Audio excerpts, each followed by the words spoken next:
Hello guys, in this tutorial you will learn how you can move a chat or conversation on Qwen AI to one of your projects on Qwen AI. So let us guide you through this. So guys, navigate to your account on Qwen AI and make sure that you have created a project first.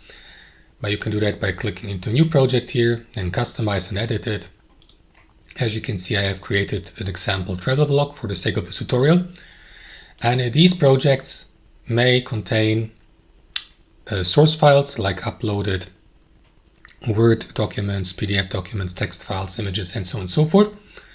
But you can also use your chats as context, for example, to add it to your project.